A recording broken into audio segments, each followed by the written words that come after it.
Who would pay $50 for a ledger? It's so dumb.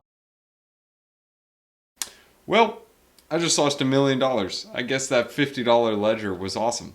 I think I'm going to go buy 10 of these. Yeah, so guys, these ledgers are super important to have. Now, ledgers are not the only hardware wallet. There are other wallets besides just the ledger wallet. I mean, you even have the KeepKey, Trezor, or you can even just use a dead cell phone, as in a cell phone that doesn't have any other apps or any other integrations on it. I would say like Facebook, Twitter, whatnot. Usually these are a source for keyloggers or for people to get into the app or for people to get inside your wallet. One of the features that a cell phone wouldn't have is the buttons on the Ledger device. The buttons are super important because if you do get a keylogger on your device, people can actually access your wallet if they do have your password, which if they're accessing your computer, they're probably going to figure out your password if you have it stored on your device. So probably not a good idea. And they can send your funds away with just clicks of a button. And not this type of button. We're talking about the buttons on the screen. And keyloggers are actually pretty prominent. You can get them from phishing emails. People can access your device through Zoom. People can access it through Twitter, Facebook. There's many different apps that hackers can get into your computer. So you really need to be careful with stuff like this. This is why I like the hardware wallets, because they have the buttons where only I can send the transaction because I have to click the buttons. The second thing that's really important to note is about the private keys and when they are generated.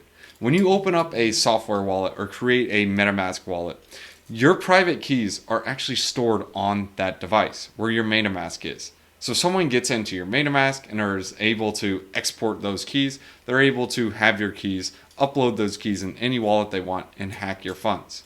If you upload the keys or have the keys in a Ledger hardware wallet, this does not have access to the internet. It's not even plugged in. So it's not even access to the internet. It's a dead wallet. It can't be accessed. It's offline. It's almost like a bar of gold. Like it's just there.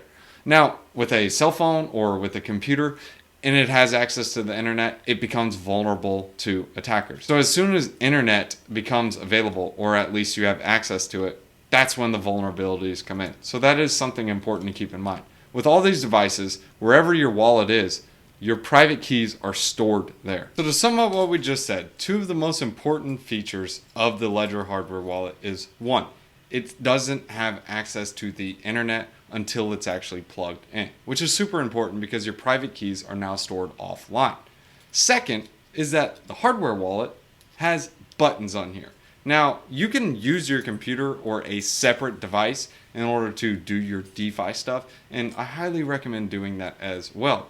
But it's important to have that physical touch. That physical as in order for this transaction to go through, I gotta click some buttons physically in the real world, right in this space, because there is always that chance of a keylogger or that phishing attack and so on. So something important to keep in mind. Taking the time in a bear market to learn how to use a Ledger wallet and learn how these different chains work is super important. One, because gas fees are lower, and two, you have less stress from having to be like, oh, I need to ape into this altcoin.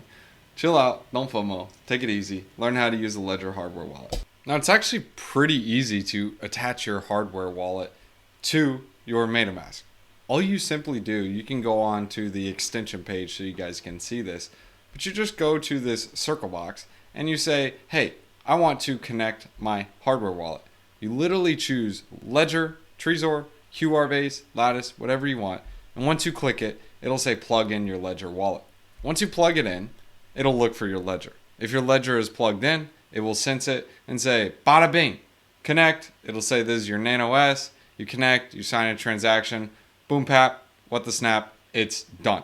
That's how easy it is to connect your MetaMask. Now keep in mind with your new little Ledger addition to your MetaMask, you are going to have to sign an additional transaction.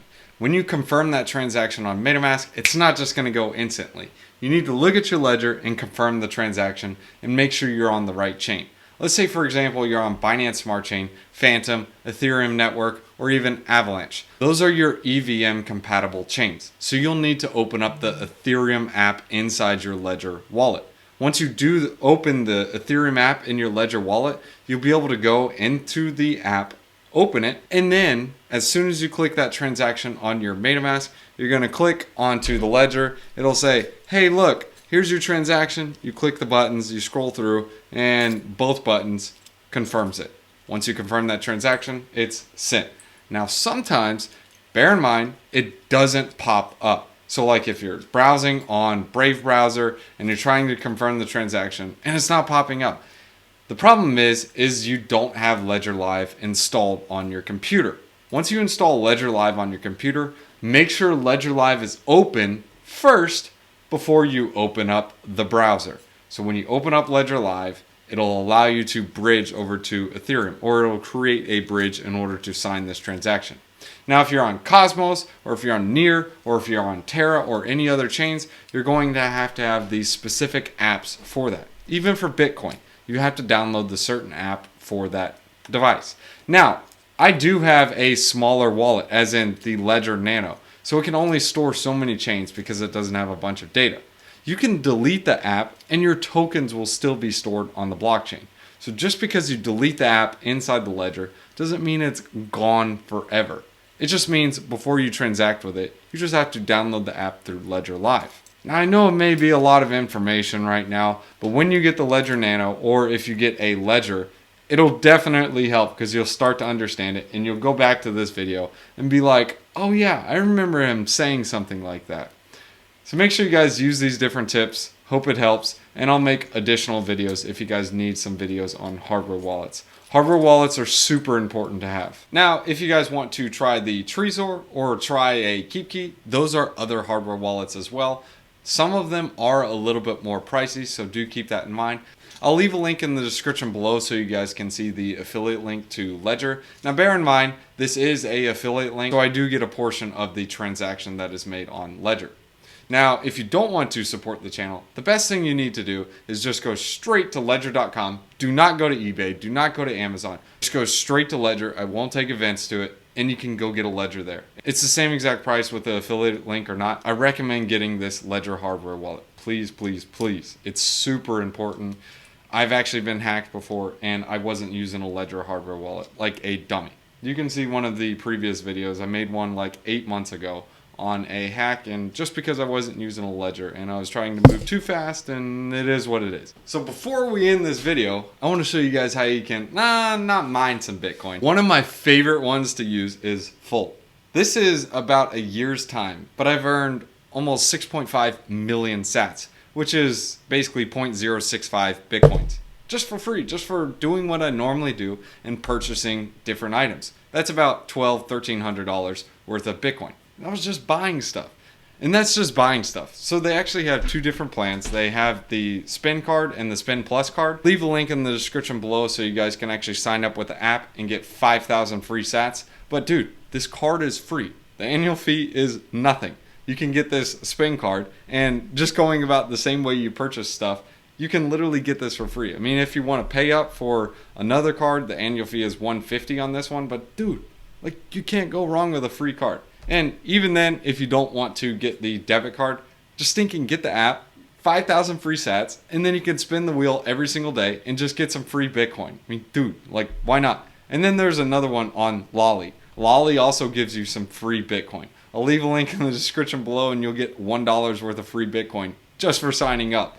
You also have one for Strike. This one gives you $10 worth of Bitcoin for free, just for signing up. No deposits. No payments, you literally just get it for free. So those are 3 ways you guys can literally get some Bitcoin for free. Lolly allows you to spin or tap every single day. You can get up to $100 worth of Bitcoin for free. You don't have to pay for anything, don't have to deposit anything. It's amazing. You literally just tap, free Bitcoin. I basically do it every single day. Same thing with Volt, spin every single day.